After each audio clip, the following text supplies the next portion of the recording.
దేవునికి స్తోత్రం. మీ అందరికీ వందనాలు. ఈరోజు బైబిల్ క్వశ్చన్, పెనూయేలు అనే పేరుకు అర్థం ఏమిటి? ఏ దేవుని బలము, బి దేవుని ముఖము, సి దేవుని వాక్యము, డి దేవుని కృప. తెలిసిన వాళ్ళు కామెంట్లో టైప్ చేయండి. Time start now. 1, 2, 3. జవాబు దేవుని ముఖము. ఆదికాండం 32వ అధ్యాయం 30వ వచనంలో, యాకోబు నేను ముఖాముఖిగా దేవుని చూచితిని, అయినను నా ప్రాణం దక్కినదని ఆ స్థలమునకు పెనూయేలు అను పేరు పెట్టెను. ఈ సంఘటన ఆధ్యాత్మిక సందేశం. యాకోబు దేవునితో పోరాడిన సంఘటన కేవలం శారీరక పోరాటం కాదు.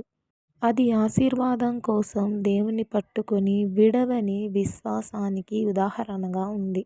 యాకోబు జీవితంలో పెనూయేలు సంఘటన ఒక గొప్ప మలుపు. అతను కేవలం పోరాడడమే కాదు, దేవుని సన్నిధిలో తన పాత జీవితాన్ని వదిలేసి కొత్త జీవితానికి గుర్తింపు. ఇక్కడ యాకోబు తన అన్నని ఎదుర్కోవడానికి బయలుదేరాడు.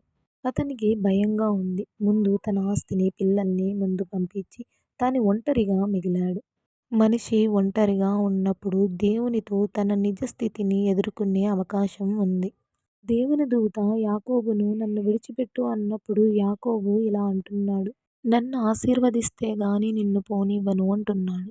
ఇక్కడ యాకోబు హృదయంలో గొప్ప కాంక్ష ఉంది. ఇక్కడ యాకోబు కేవలం భౌతిక రక్షణ కాదు, దేవుని ఆశీర్వాదం కూడా కావాలి. ఇక్కడ దేవుడు తన పేరును అడిగినప్పుడు అతడు యాకోబు అని చెప్పాడు.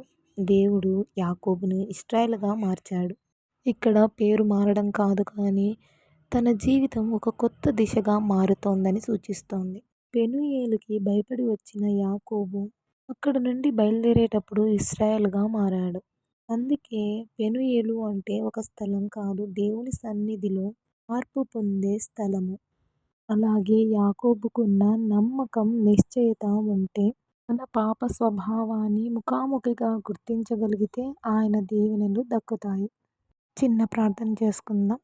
పరమ తండ్రి, పరిశుద్ధుడా, మహోన్నతుడా, సత్యస్వరూపైన దేవా స్తోత్రం. ఈ వాక్యం ద్వారా మాతో మాట్లాడిన విధానం బట్టి కృతజ్ఞతలు తండ్రి. అవును తండ్రి, యాకోబు వలె మీ యందు నమ్మకంతో, నిశ్చయతతో మా పాప స్వభావాన్ని గుర్తించి మీ దీవెనలు, ఆశీర్వాదాల కోసం వెతికే వారంగా మా హృదయాన్ని మార్చండి తండ్రి. ఇంకా ఎంతమంది రక్షణ లేదో రక్షణ దయచేయండి. ఆర్థిక ఇబ్బందులు, సమస్యలు ఉన్న వాళ్ళని విడిపించండి. ఈ వాక్యం ప్రతి ఒక్కరి హృదయంలో నీరు కట్టి ఫలింపజేసి దీవించి ఆశీర్వదించమని యేసుక్రీస్తు పరిశుద్ధ నామములో అడుగుతున్నాను తండ్రి. ఆమెన్.